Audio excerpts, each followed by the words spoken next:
Andrew, good. Take a seat over there. I have known you for I think just about 16 years that you first walked into this place. All right, tell us, what do you do in London now? And tell us about your family. Yeah, Just take that I'm a one. software developer. I write computer programs all day.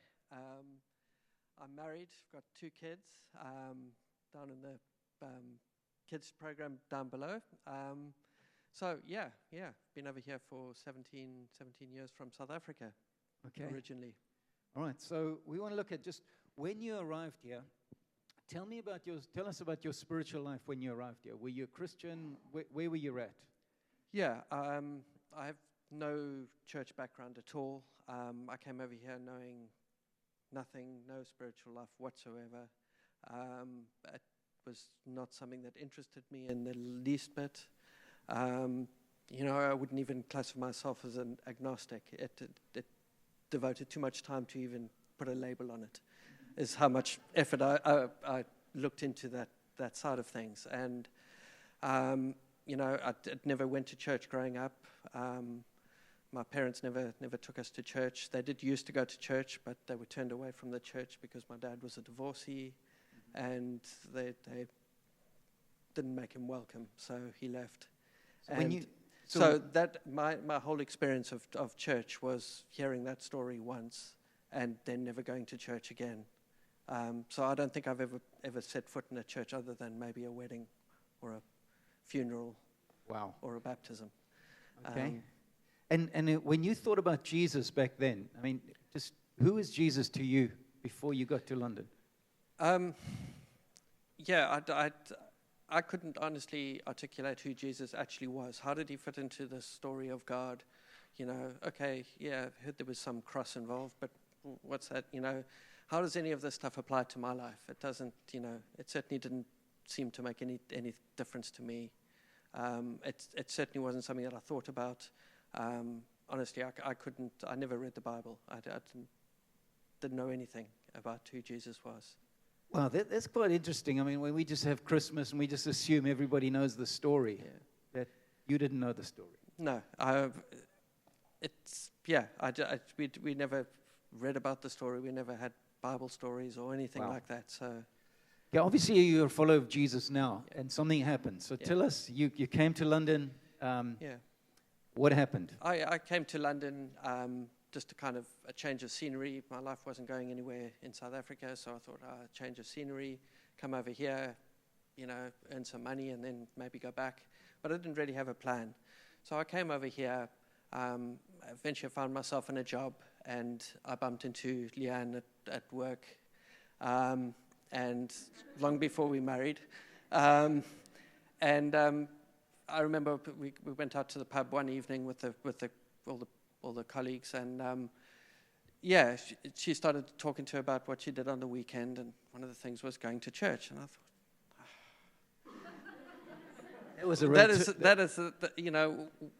that's a complete waste of time. Why go to church? It's just old people, and nobody really wants to be there. That was my perception of it, and we spoke quite a few times after that, and it's always, how can you believe in these fairy stories? How's this making any difference to anybody's life, And eventually she said, look, why don't you just come to church and see for yourself? So I thought, all right, okay, that's the least I can do. So, all right, give up a Sunday morning, come to church. I came in here. It was this auditorium. This very venue. I came up the stairs, and suddenly I see everybody my age, full of joy, like they want to be there, and actually that completely blew me away. There was people that were welcoming, happy, wanted to be there, weren't looking at the watch, and is it time to go yet? That was the first thing that just cut right through me. This is not what I expected. I came into the service, we had praise and worship, and I thought, wow, we've got a band here. This must be a special occasion. And through the singing and so on, it's just people are singing, they're giving their full expression to God. And who is this person? It just started to cut through me. It started going into deep places in my heart that I'd never seen unlocked. And then the message, and just more of the same, just hearing about God who wants to meet with you and has got a plan for your life. And this is the thing that was missing in my life, just having a plan. And I remember after the service, there was an Alpha course starting a couple of weeks later. I said, okay, I'll go on that. And I had so many questions and loads of questions. And I think eventually, sort of towards the end of the Alpha course, they have this weekend away. And I remember just waking up one morning and just the morning of, I think it was a Sunday morning. And I said to myself, look, I've heard all about God. If this God can do what he says he can do, then I lose nothing by giving my life to God. So if I'm feeling the same way when I come to church later on in the evening, I'll come down to the front and, give my life to the Lord. And, I came to the service that evening and I gave my life to the Lord. And, it's just been a journey ever since then. Wow, that's fantastic. That's fantastic. So you made a commitment to Christ there, and it's been fantastic to see you growing. But what difference has it made in your life? What difference has Jesus made in your life?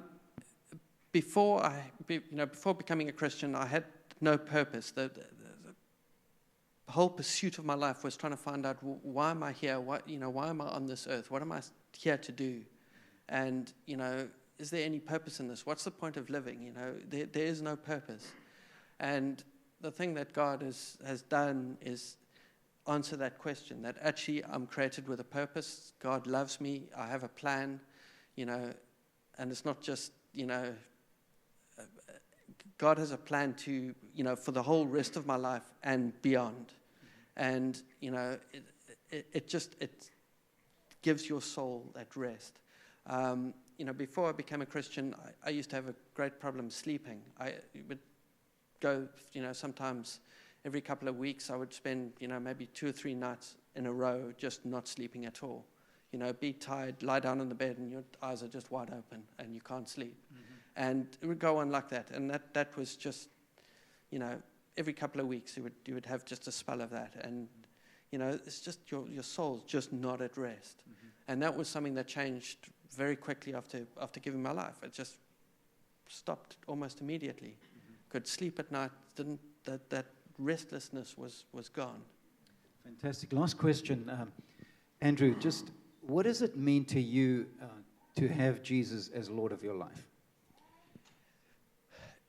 It just gives a foundation to everything that you do. It's, before there was no foundation. It's just, what do I feel like doing today? What does it feel right to do? There was no purpose. There was no meaning, and God gives you that meaning. He gives you that purpose. He gives you that reason for existence. And sure, you don't have all the answers, but you're in a relationship with the one who knows all the answers and can help you as you need the help. Mm-hmm. And it's not just it's walking life with somebody, with the Almighty Creator of the universe. Mm-hmm. It's not just doing life alone. It's, God is with you in everything. That's fantastic, man. Andrew, I want to commend you for following Jesus all these years. And come on, let's give it up for Andrew Elliott and his close encounter, man. Thank you, buddy. Thank you.